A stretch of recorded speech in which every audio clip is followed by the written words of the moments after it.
얻은 며느리. 옛날 서당에서 아이들을 모아 그를 가르치며 사는 선비가 있었습니다.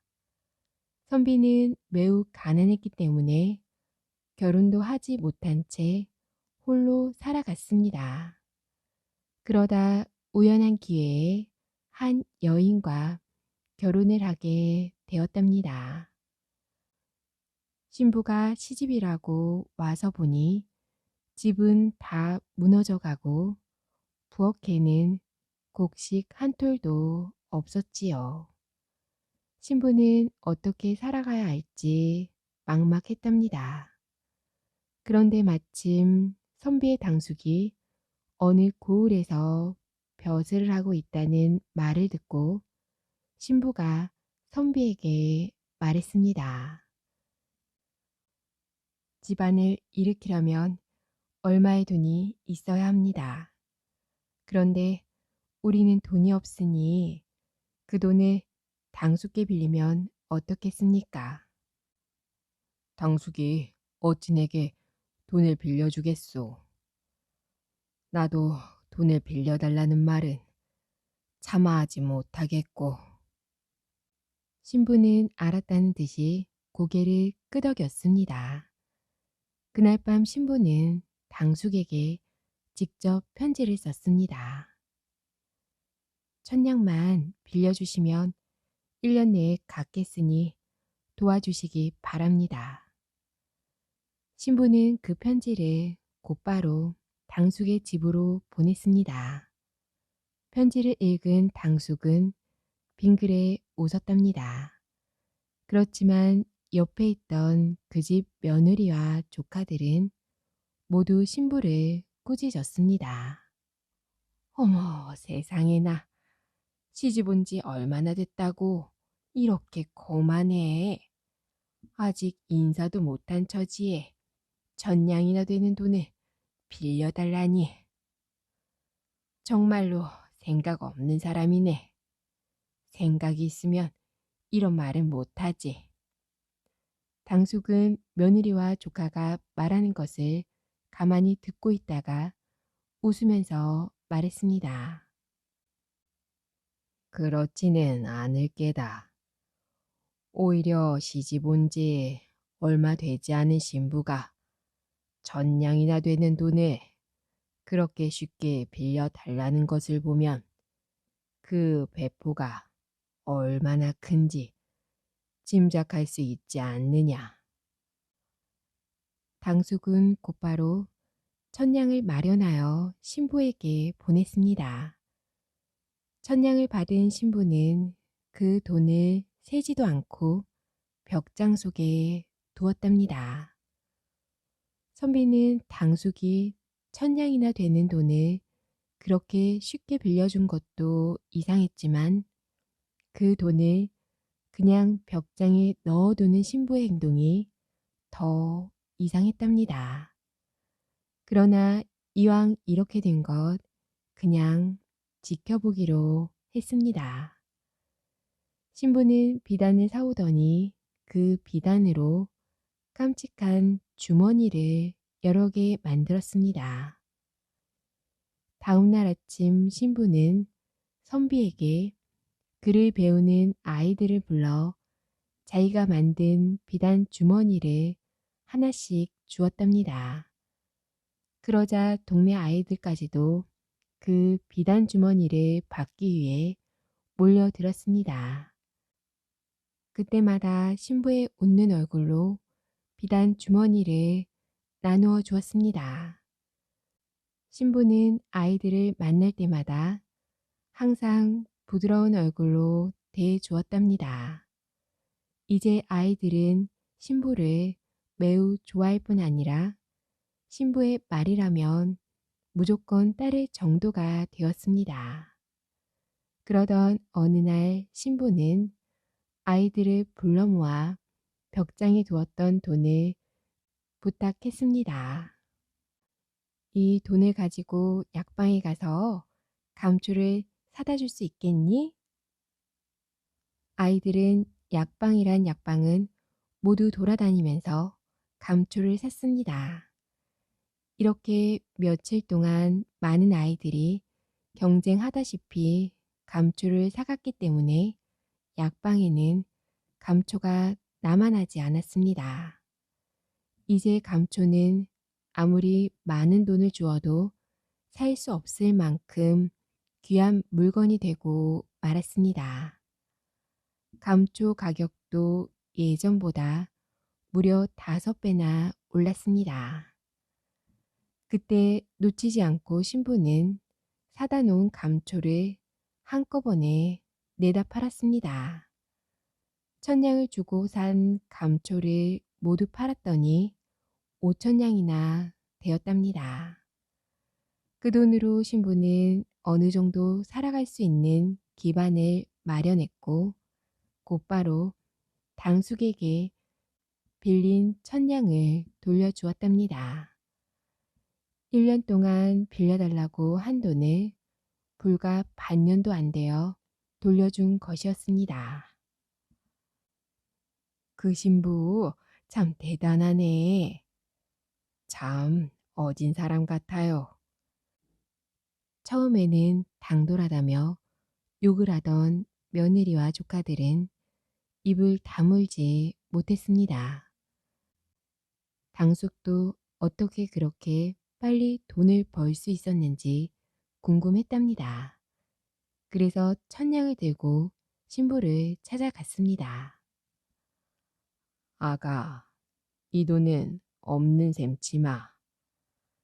그러니 이 돈을 가지고 더 많은 돈을 벌어보려무나. 신부는 사양하며 말했습니다. 사람이 살아가는 데에는 그리 많은 돈은 필요하지 않습니다.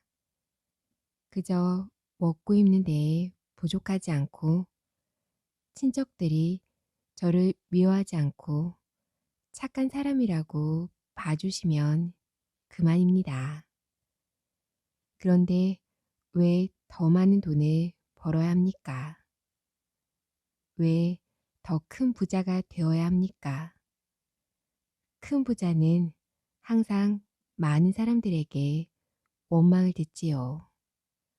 굳이 사람들에게 원망을 들으면서까지 부자가 되고 싶진 않습니다. 당숙은 고개를 끄덕이며 돌아갔습니다. 이후에도 신부는 열심히 일을 하며 항상 바르게 집안을 이끌어 나갔습니다. 그래서 선비의 집은 항상 행복했답니다. 마을 사람들도 모두 신부를 어진 사람이라면서 칭찬했지요. 선비와 신부 사이에서 낳은 자식들은 모두 신부의 덕을 입어 잘 살았다고 합니다. 호랑이를 탄 효성스런 며느리. 옛날 어느 마을에 앞을 못 보는 아버지와 아들 단둘이 살고 있었습니다. 아들은 열심히 일하며 눈먼 아버지를 극진히 모셨답니다. 아버지는 혼자서 돈을 벌며 집안 살림까지 하는 아들이 안쓰러워 일찍 장가를 보냈지요.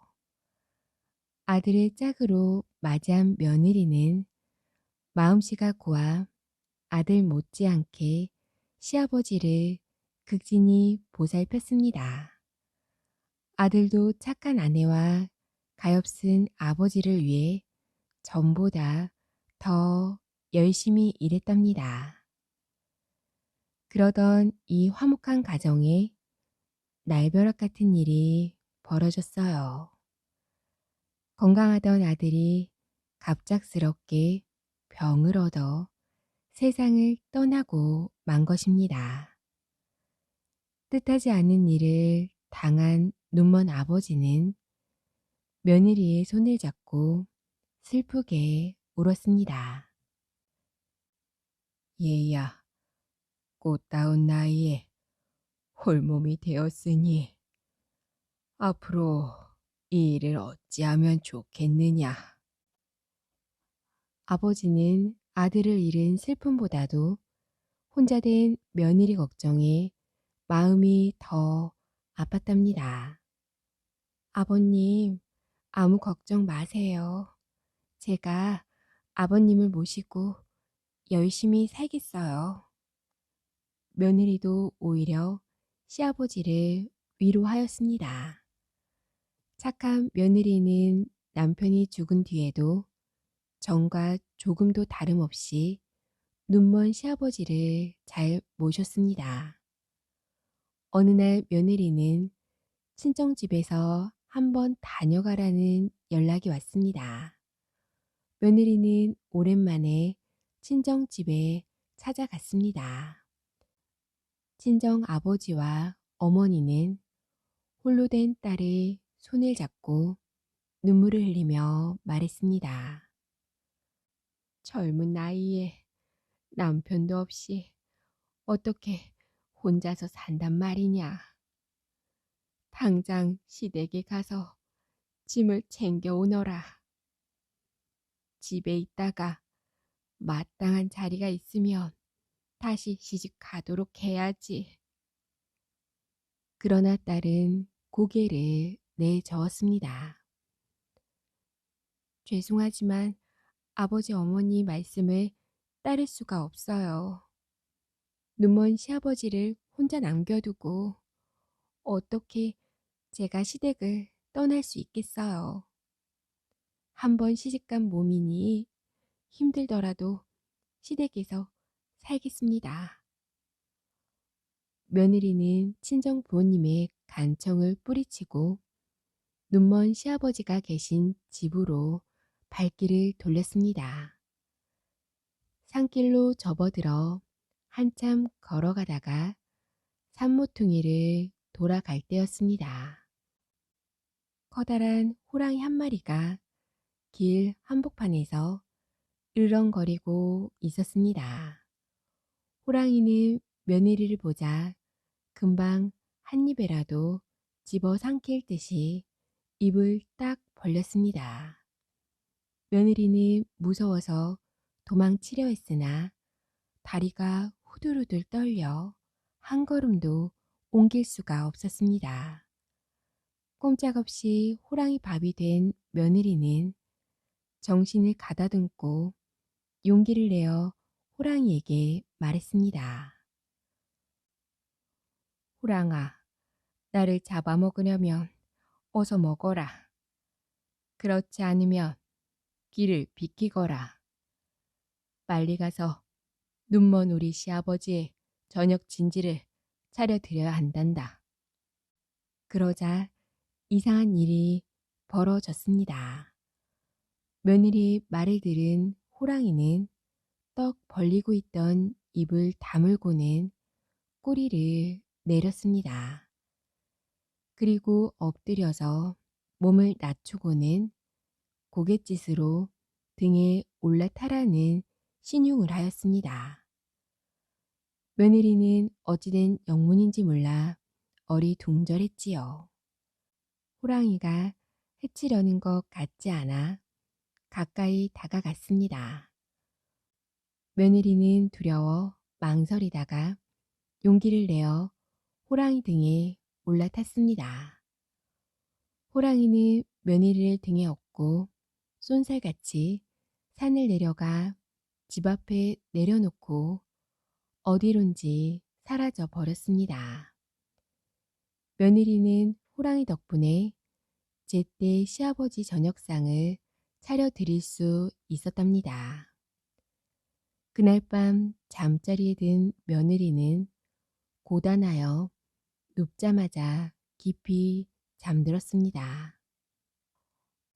어디선가 호랑이의 울음소리가 들려왔습니다.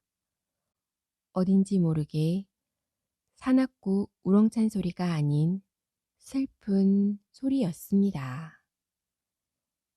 호랑이가 왜 이리 슬피 울까? 며느리는 이상한 생각이 들어 소리 나는 쪽으로 달려갔습니다. 그곳에는 호랑이 한 마리가 마을 사람들이 파놓은 함정에 빠져 울고 있었습니다.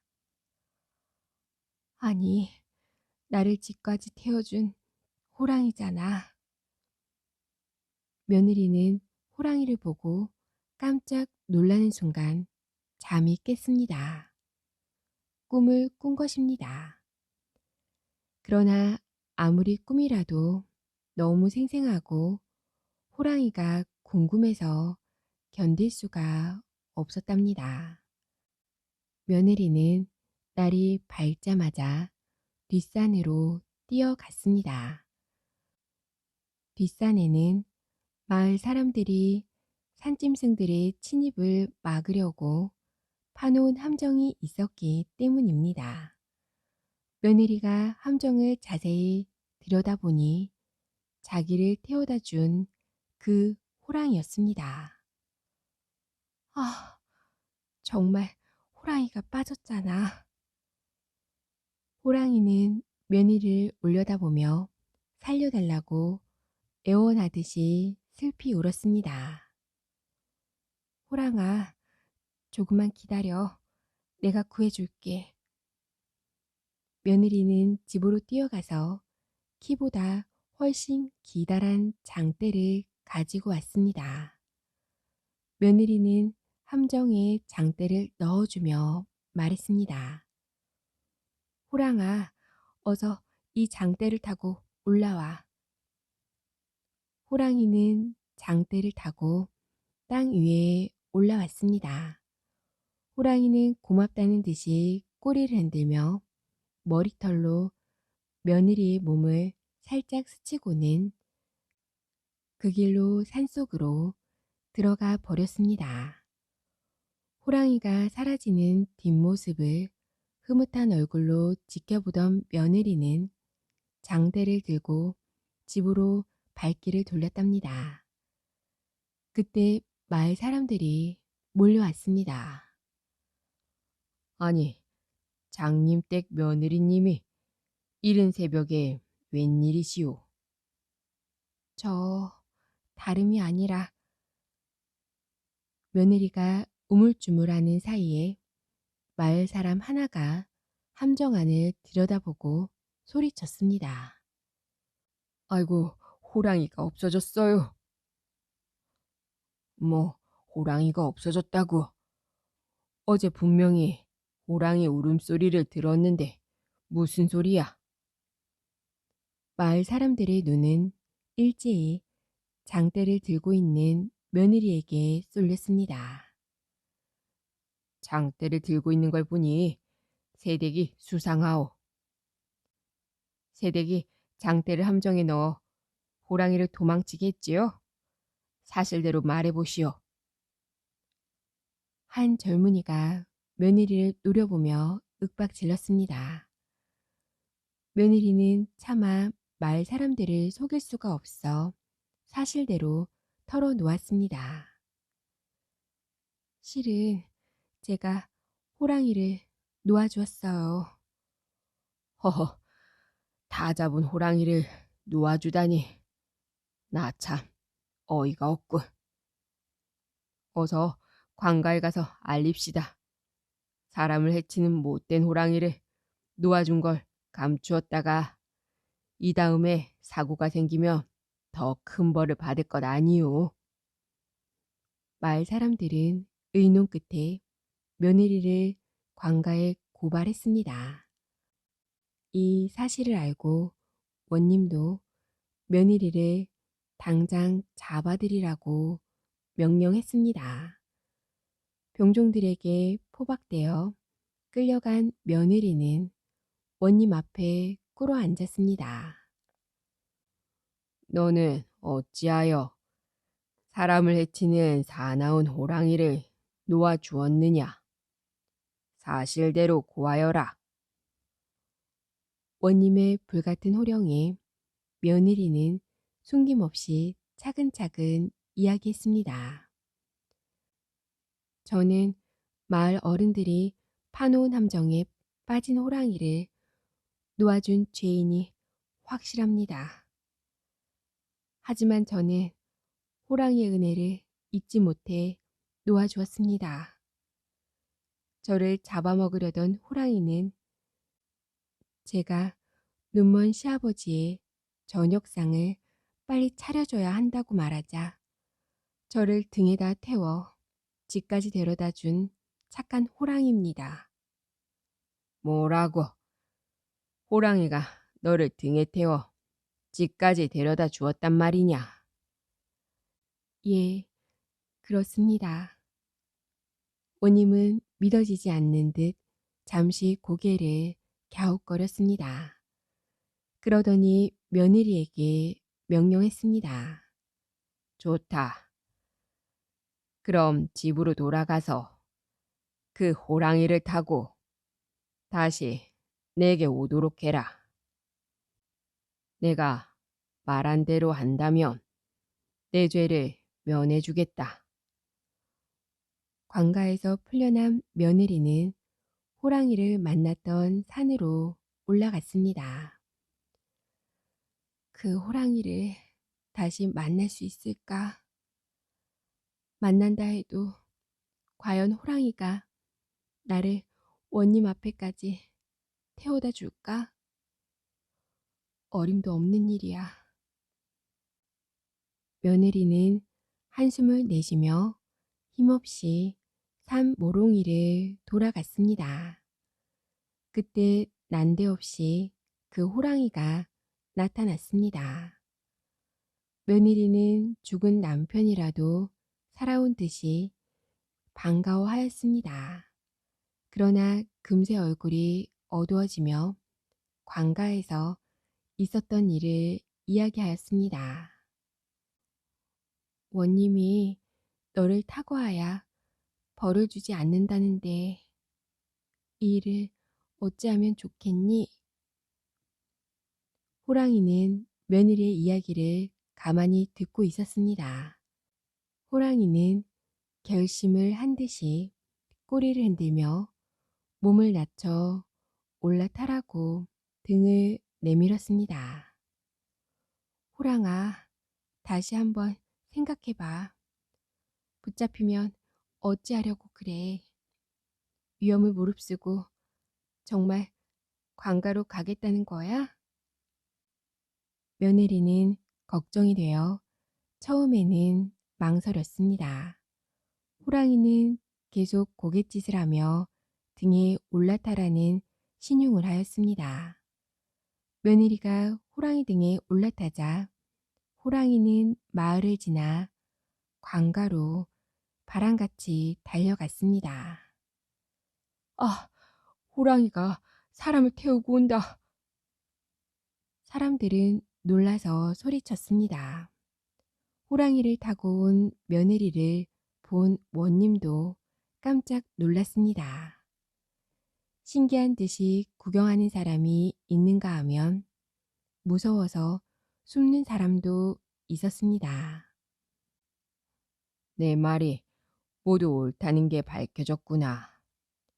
호랑이 같은 짐승도 너의 효성을 알아주는데 고을의 원님인 내가 모른다면 말이 안 되지. 너의 효성을 널리 알려 많은 사람들이 본받도록 하겠다.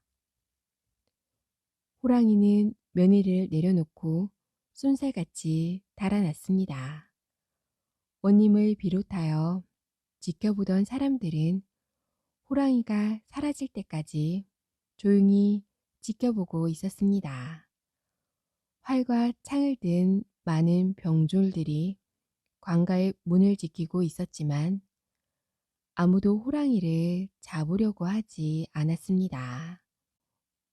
오히려 배웅이라도 하듯이 꼿꼿이 서서 호랑이의 뒷모습이 사라질 때까지 바라보고 있었답니다. 원님은 며느리에게 많은 상금을 내렸고 며느리는 눈먼 시아버지를 모시고 편안하게 살았답니다. 뺨 맞은 사또의 원통함. 옛날 전라도 지방에 한 사또가 있었습니다. 이 사또가 얼마나 무섭게 백성들을 다스리는지 백성들은 모두 죽을 지경이었습니다.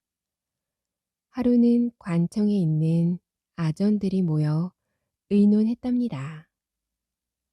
사또의 정치가 너무 매섭고 형벌도 지나치지 않나. 너는 관청에 들어오면 하루가 꼭 열흘처럼 길게만 느껴질 지경이라네. 하고 이대로 가다가는 우리 고을은 한 사람도 살지 않는 곳이 되고 말 것일세. 아전들이 얼굴만 마주보며 한탄하고 있을 때 가만히 듣고만 있던 한 아전이 꾀를 냈습니다. 우리 이리이리 하면 어떻겠나?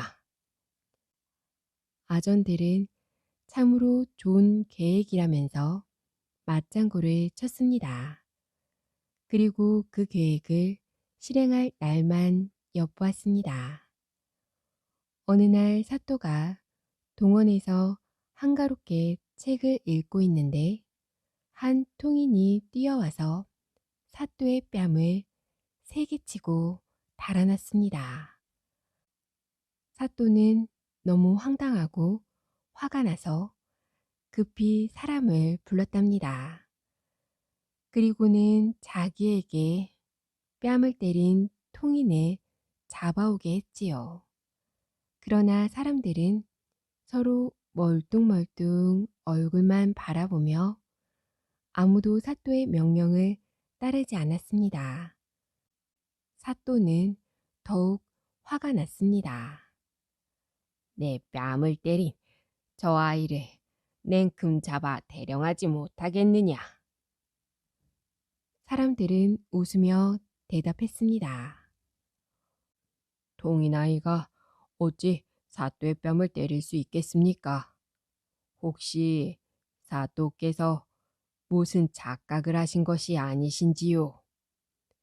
사또는 화가 나서 책을 던지고 가슴도 치고 발로 문을 차며 미친 듯이 날뛰었습니다.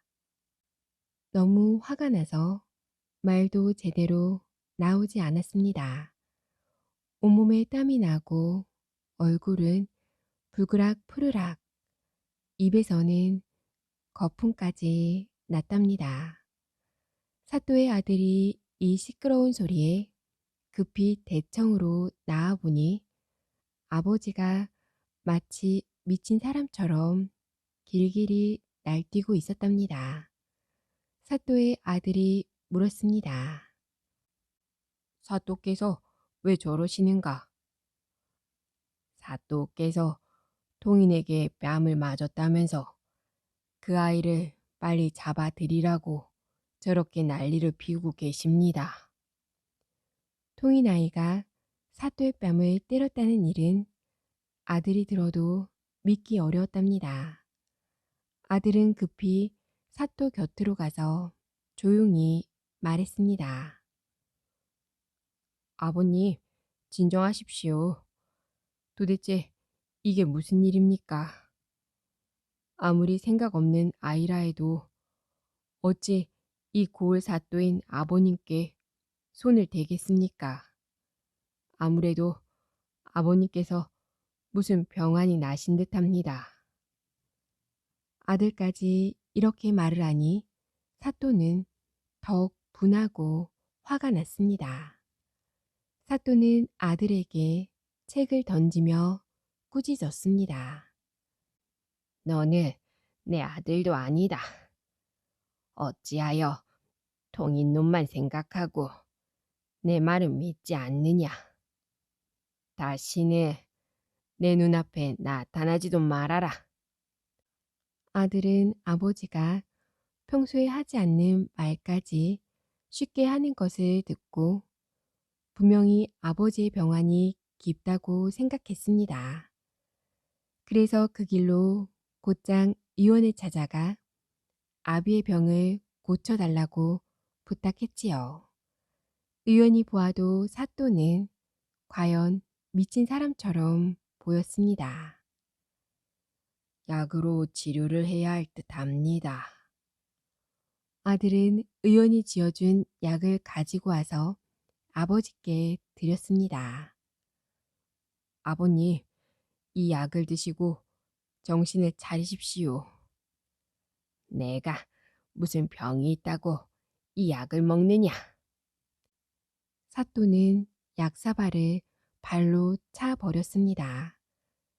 그리고 아들과 의원까지 자기를 조롱한다면서 더욱 날뛰었지요. 그 모습을 본 사람들은 모두 사또가 미쳤다고 믿게 되었습니다. 이 소문은 금세 고을 전체로 퍼져 감사의 귀에까지 들어갔습니다. 이에 감사는 사실을 확인을 위한 조사까지 나왔습니다. 네, 들으니 사또께서 깊은 병이 들었다고 하던데 지금은 어떠하오? 내가 무슨 병이 있다고 그러시오? 아니, 감사나리까지 왜 그러시오? 사또는 다시 화를 참지 못해 땀이 흐르고 얼굴은 불그락불그락하고 입에서는 거품이 났습니다. 이를 본 감사는 손을 휘휘 저으며 따라온 하인들에게 말했습니다. 병이 재발한 듯 하구나. 어서 가자. 감사가 임금께 사또를 교체하도록 건의해 사또는 결국 그 고을에서 물러나 고향으로 돌아가야만 했답니다. 집으로 돌아온 사또는 틈이 날 때마다 그때 일을 말하려고 했습니다. 그러나 아들은 그때마다 병이 재발한 것으로 생각해서 의원을 불렀고 사또는 공연히 약을 먹어야만 했습니다. 결국 사또는 더 이상 그때의 일을 입 밖에 내지 않았답니다. 세월이 흘러 사또도 늙었습니다. 죽음에 임박하여 사또는 자식들을 모두 불러 모았습니다.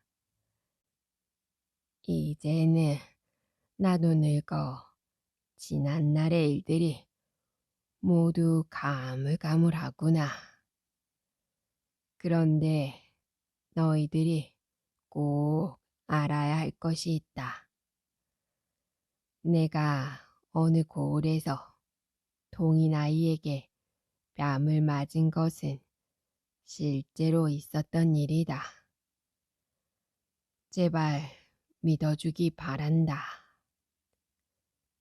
그러자 자식들은 서로 돌아보며 근심스럽게 말했습니다. 아버님의 병환이 오랫동안 재발하지 않더니 이제 갑자기 다시 재발했나 봅니다. 이를 어찌할꼬. 주위에 있던 사람들도 모두 안타깝게 바라볼 뿐이었습니다. 사또는 이런 모습을 보며 다시 말을 잇지 못하고 그저 크게 한바탕 웃을 뿐이었습니다. 그 뒤로 사또는 그 원통함을 가슴에 품고 있으면서 결국 진실을 밝히지 못하고 죽었다고 합니다. 10년 동안 책만 읽은 선비. 옛날 남산 밑에 이시성을 가진 선비가 살고 있었습니다. 선비는 집이 가난해도 일은 하지 않고 오직 책만 읽었답니다. 그러던 어느 날 선비가 아내를 불러 말했습니다. 나는 10년 동안 주역이라는 책만 읽을 것이요. 그동안 당신이 살림을 꾸려주시오. 네, 그렇게 하지요. 그날 이후로 선비는 밖에 나가지 않고 밤이나 낮이나 오직 방 안에서 책만 읽었습니다. 선비가 방에 틀어박혀 책만 읽은 지 7년째 되는 날이었습니다. 하루는 책을 읽다가 우연히 아내가 있는 방 안을 쳐다보았습니다. 그런데 아내는 보이지 않고 파르스름하게 머리를 깎은 중 하나가 그 방에 누워 있는 것이었습니다. 선비가 깜짝 놀라 문을 열고 그 방에 들어가 보니 머리 깎은 중은 바로 자기의 아내였습니다. 어찌하여 이 모양이 되었소? 아무것도 먹지 못한 지 5일이나 되었습니다. 7년 동안 당신 뒷바라지를 하느라 내 머리도 이렇게 모두 빠져버렸지요. 선비는 길게 한숨을 내쉬었습니다. 머리카락이 모두 빠져버린 아내를 보자니 마음이 아팠지만 책 읽기를 그만둘 수도 없었답니다. 선비는 한참 동안 앉아 있다가 밖으로 뛰쳐나와 곧바로 조선에서 제일 부자인 홍동지를 찾아갔습니다. 내가 기니 쓸 일이 있으니 3만 양만 빌려주시오. 홍동지는 전혀 모르는 사람이 자기를 찾아와 큰돈을 빌려달라고 하자 당황했습니다. 혹시나 자기가 무슨 실수나 했나 하여 홍동지는 조심스레 선비에게 물었습니다. 혹시 나를 아시오? 모르오. 홍동지는 한참 동안 선비를 바라보았습니다. 그러더니 한참 뒤에 말을 이었습니다. 3만 양이면 말 100마리가 끌어야 될 만큼 많은 돈이요. 그래, 그 돈을 어디로 보내드릴까? 오늘 내로 남산 밑에 있는 우리 집으로 보내주시오. 선비는 홍동지와 그렇게 약속하고 다시 집으로 돌아왔습니다. 너무나 당당하게 자신에게 돈을 빌려달라고 하는 것을 보고 홍동지는 선비를 믿기로 했답니다. 선비가 집으로 돌아오자마자 말이 돈을 실어 나르기 시작했습니다. 어찌나 많은지 옮기는데 반나절이나 걸렸답니다. 선비는 그 돈을 아내에게 주었습니다. 이제 돈이 생겼으니 나는 앞으로 남은 3년 동안 책을 읽겠소. 이 돈이면 그동안 잘 지낼 수 있겠소. 네, 무엇이 어렵겠어요. 선비는 다시 방으로 들어가 책을 읽기 시작했습니다. 아내는 본래 똑똑한 사람이었습니다.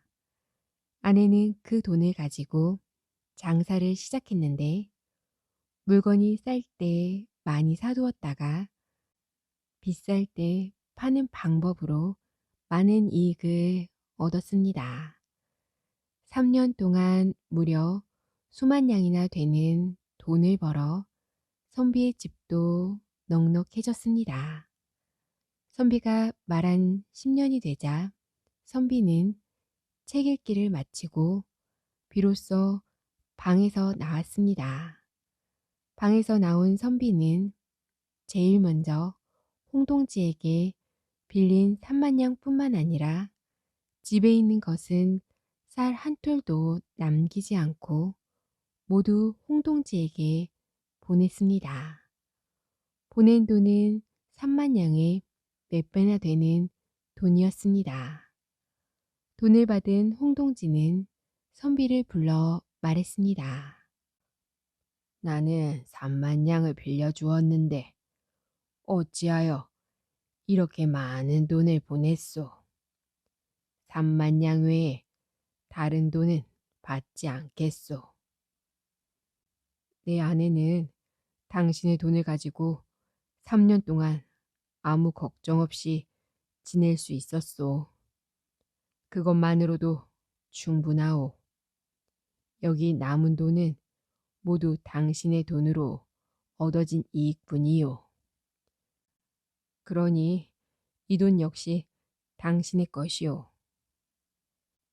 나는 단지 당신의 사람됨에 끌려 돈을 빌려준 것이지. 결코 이자를 받으려고 한 게 아니요. 그리고 돈은 나에게도 많이 있어. 그러니 3만 양 외에 다른 돈은 받지 않겠소이다. 선비는 할 수 없이 남은 돈을 받았습니다.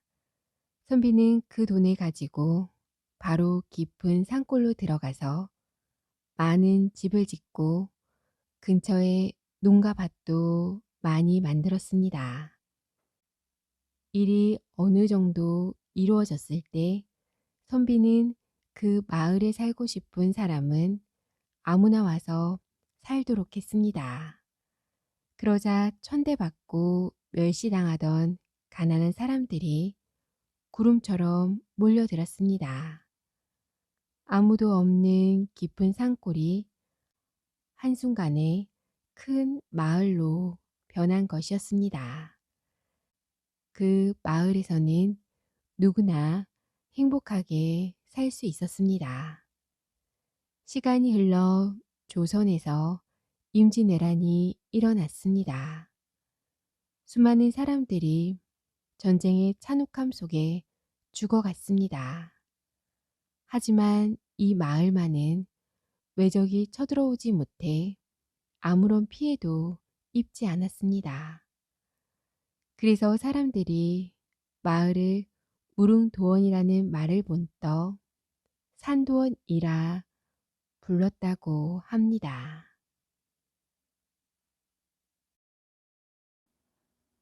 생과 옥수선의 사랑 이야기.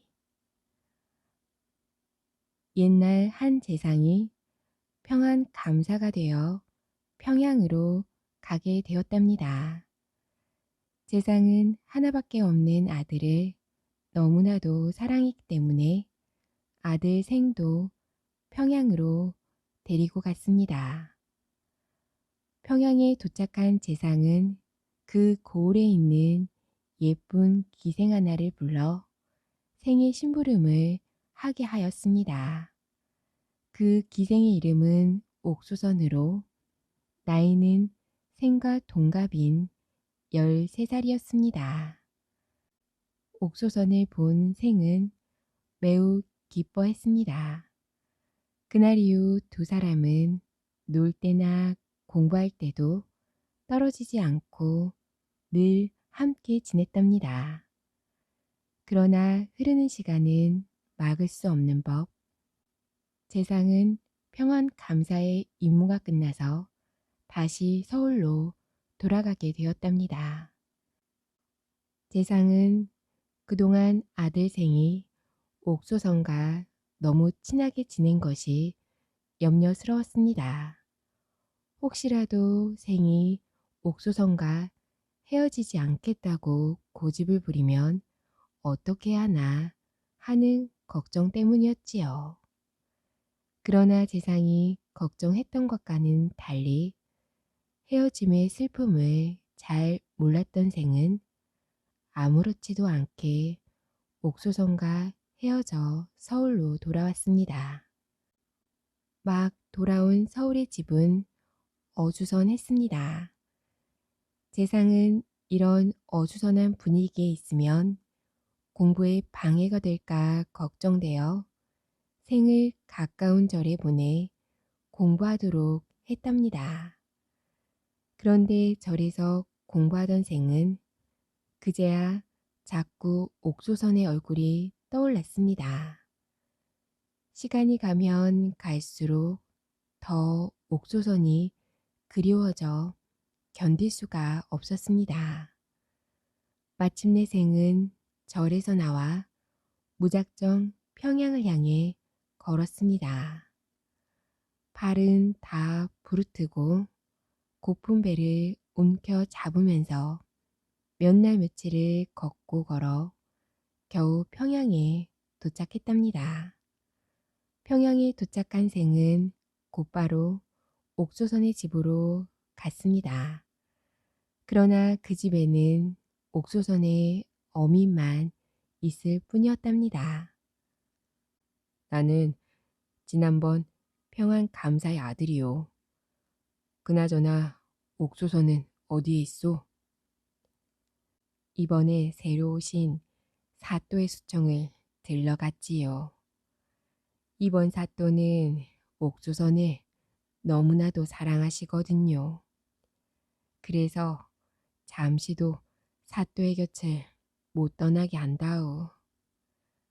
나도 보지 못한 지 오래되었소. 그 말을 들은 생은 가슴이 철렁 내려앉았습니다. 내가 서울에서 이곳까지 온 것은 오로지 옥소선을 한번 보기 위함이요. 그런데 여기까지 와서 그냥 돌아갈 수는 없지 않소. 그러니 어떻게든 옥소선을 한 번만 만나게 해주구려. 때는 마침 겨울. 옥소선의 어미는 하늘을 한번 보더니 말을 이었습니다. 글쎄요, 눈이라도 오면 혹 한 번은 볼 수 있으려나. 눈이 오면 관아에 쌓인 눈을 지울 일꾼을 부르니 그 틈에 끼어가면 어쩌면 볼 수 있을지도 모르겠소. 생은 하늘을 보며 눈이 내리기만을 기도했습니다. 그런데 밤이 되자 기적처럼 많은 눈이 내렸습니다. 생은 매우 기뻐하며 다음날 일찍이 관아로 갔습니다. 관아에서 사람들을 불러 관아 안에 쌓인 눈을 치우도록 명령하자 생도 일꾼들 틈에 끼어 관아 안으로 들어갔습니다.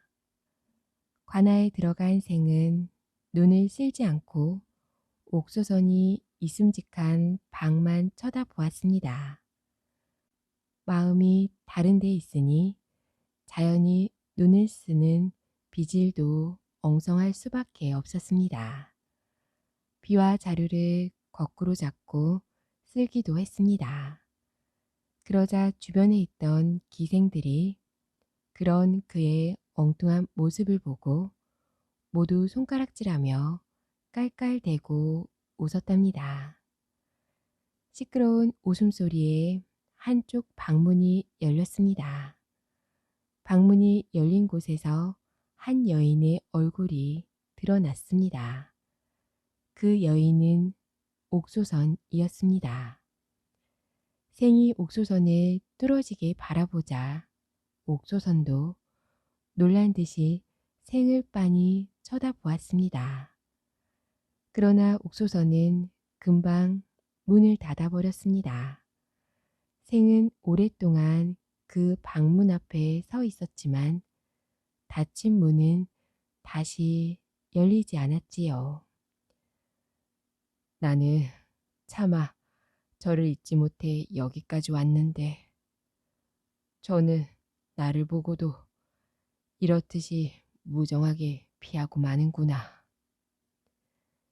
생은 쓸쓸하게 옥소선의 어미가 있는 집으로 돌아왔습니다. 밤이 깊어 잠을 자려고 해도 무정한 옥소선이 원망스러워 잠이 오지 않았습니다. 그때 귀에 익은 소리가 들려왔습니다. 서방님, 여기 계신가요? 생은 벌떡 일어나 밖으로 뛰어나갔습니다. 옥수선이 바로 눈앞에 서 있었습니다. 생은 옥수선의 손을 잡고 말았어요. 너와 헤어진 뒤 단 한 번도 너를 잊을 수가 없었다. 꽃이 피면 핀다고 내 생각, 달이 뜨면 뜬다고 내 생각. 그러다가 단 한 번만이라도 너를 보겠다는 마음으로 서울에서 평양까지 이렇게 찾아왔단다. 그런데 어쩌면 너는 나를 보고도 그렇게 무정했더냐. 지금 사토께서 나를 사랑하심이 지나쳐서 조금도 곁에서 떠나지 못하게 한답니다. 그런데 그곳에서 아는 체 하면 다시는 서방님을 만날 수 없게 되겠지요. 그래서 참고 기회를 엿보았던 것이랍니다. 날이 어두워질 무렵 저는 꾀를 냈지요. 오늘이 제 아버지 제사라고 거짓말을 해서 하룻밤 틈을 얻은 게지요. 그렇지만 날이 밝으면 저는 돌아가야 합니다. 그러면 다시는 서방님을 볼 수 없겠지요. 옥수선과 만남의 기쁨도 잠시 다시 헤어질 생각을 하니 마음이 아팠습니다. 그때 옥수선이 말하였습니다. 차라리 아무도 모르는 곳으로 멀리 도망가서 같이 살면 어떨까요? 생은 흔쾌히 찬성했습니다. 모든 것을 잃어버린다 해도 옥수선과 함께 있다면 그것이 가장 행복할 것이라고 믿었습니다. 두 사람은 날이 밝기 전에 빨리 도망갈 준비를 해야만 했어요. 둘은 옥수선의 집에 있던 약간의 재물을 가지고 급히 은산이라는 곳으로 도망갔답니다. 은산에 도착한 두 사람은 가지고 온 재물을 팔아 살림을 시작했습니다. 두 사람은 세상 누구보다도 행복했어요. 그러던 어느 날 옥수선이 생에게 말했습니다. 우리 두 사람이 같이 살게 되었으니 소원을 이룬 셈입니다. 저는 이렇게 사는 것도 좋아요. 하지만 서방님은 서울의 유명한 재상댁 자제분으로서 한갓 기생에게 빠져 부모를 돌보지 않았다는 죄를 얻었습니다. 그러니 어떻게 이 세상에 설 수 있겠습니까? 생은 갑자기 얼굴이 화끈거렸습니다. 그렇다면 어떻게 하는 것이 좋을까? 오직 과거에 급제하는 것만이 죄를 씻는 방법이 아닐까 합니다. 서방님께서 과거에 급제해야만 부모님께 용서를 받을 수 있지 않을까요? 그야 그렇겠지.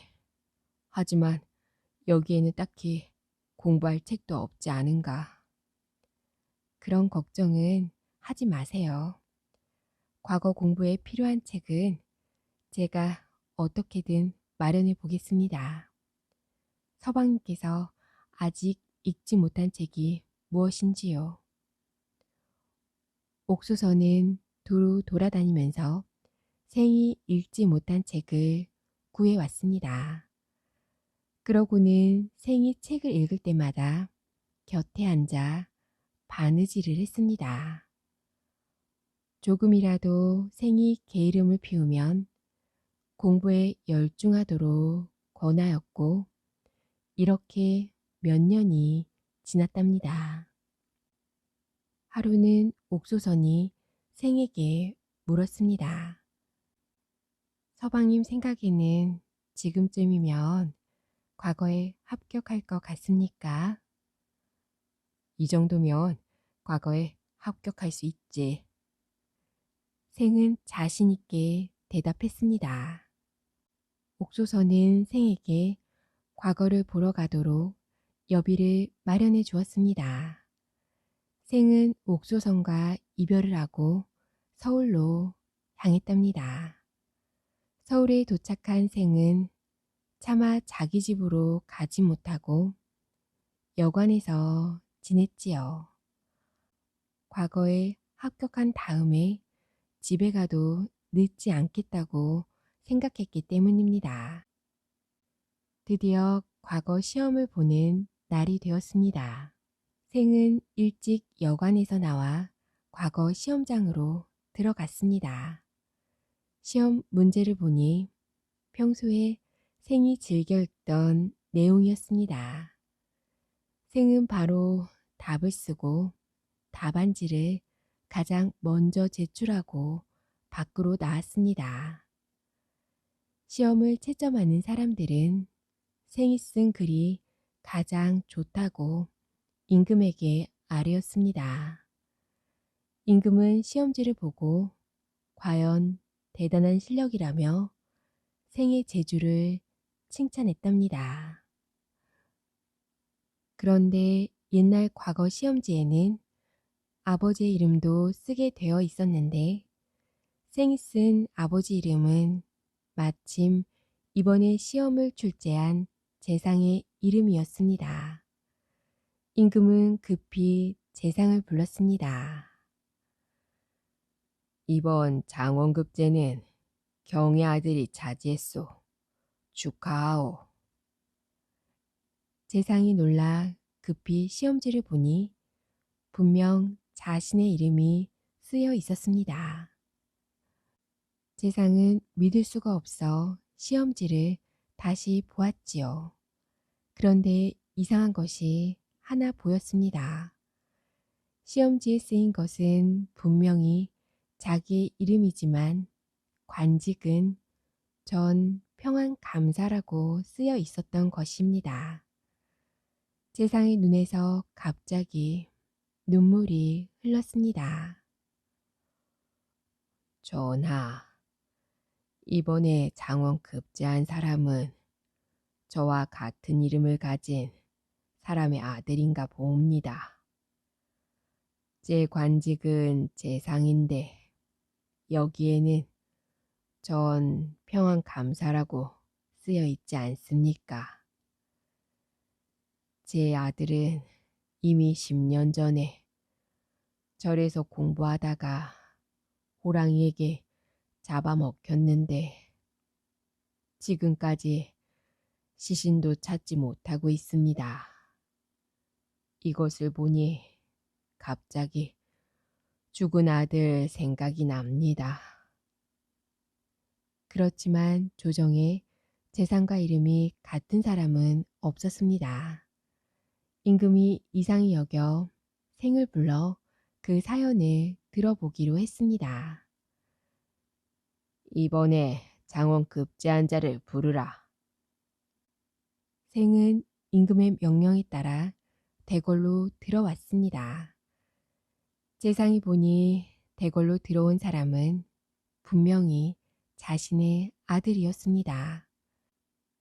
재상은 급히 아래로 내려가 생을 껴안고 눈물을 흘렸습니다. 이를 지켜보던 임금은 생을 가까이 불렀습니다. 이게 어찌된 일이냐? 너는 지금까지 있었던 일을 처음부터 자세히 말해보거라. 생은 절에서 공부하다가 평양으로 간 일, 평양에서 옥소선을 만난 일, 옥소선의 권유로 공부하여 과거에 급제한 일 하나하나 아뢰었습니다. 그러자 임금은 탁자를 치며 말했습니다. 참으로 기이한 일이로구나. 임금은 잔치를 열어 재상이 아들을 다시 찾고 생이 과거에 급제한 일을 함께 축하해 주었습니다. 그리고 옥소선을 서울에 불러들여 두 사람이 행복하게 살 수 있도록 도움을 주었다고 합니다.